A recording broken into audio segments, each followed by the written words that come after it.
Hello, welcome. Welcome. My name is Obedako. Welcome. I want to share with you today financial mistakes or money mistakes that a lot of us make.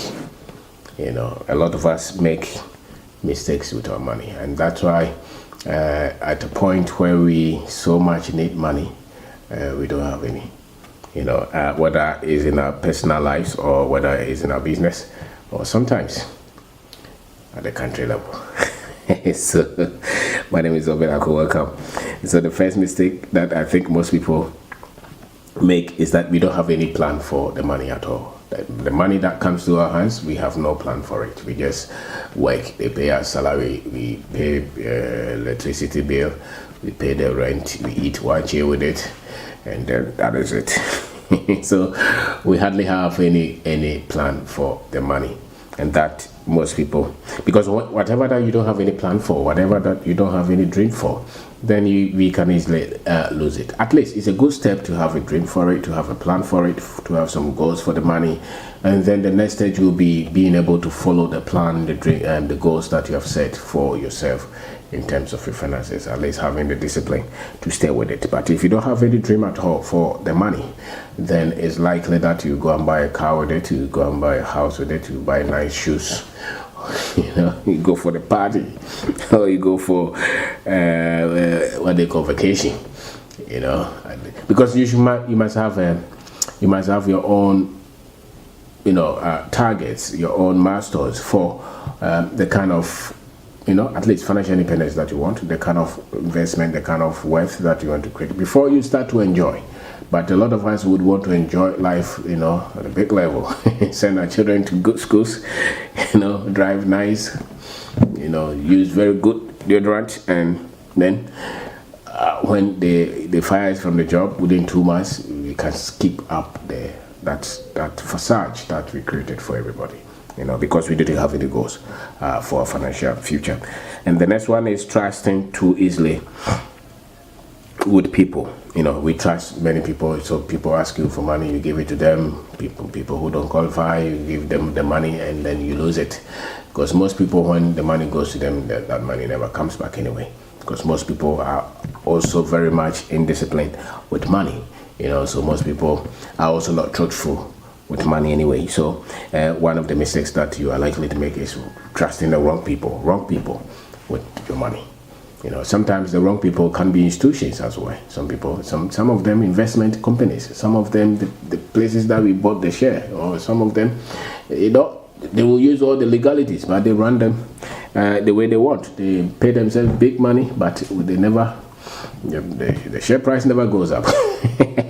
So that could be, it means you are trusting the wrong people with your money, or giving your investment money to wrong organizations as well.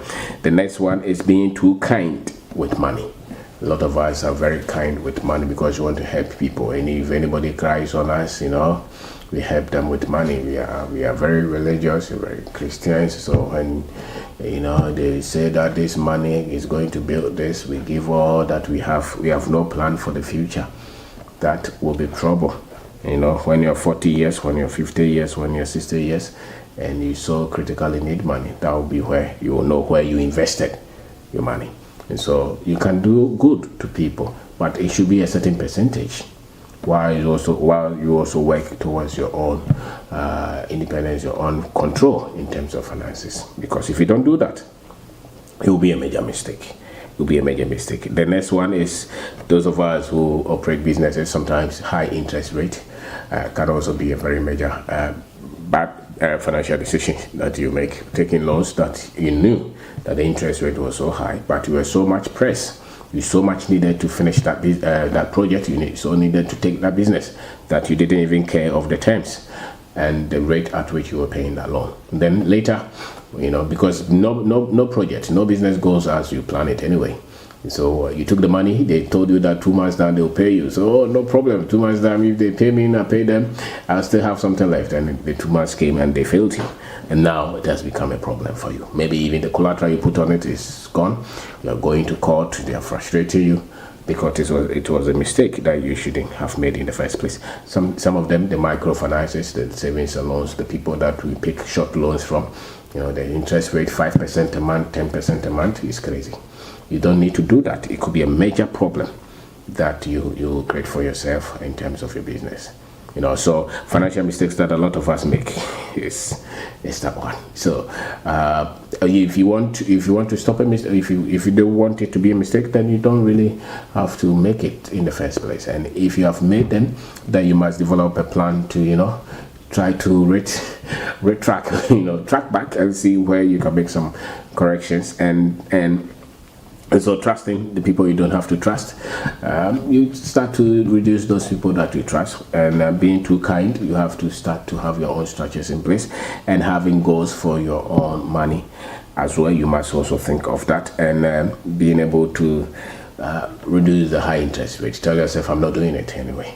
It's better you do businesses that you have some level of controls, in terms of the money, than trying to just be.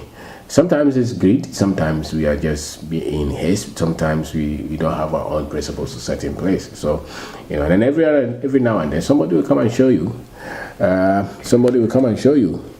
The money in the first place. Somebody always will come and show you. Okay, I have a good business, bring it, and then you give it to them, and the next minute you can find the money that you worked so many years to get. So my name is Obin Darko. Thank you very much for watching, and share the channel with your friends and with your family.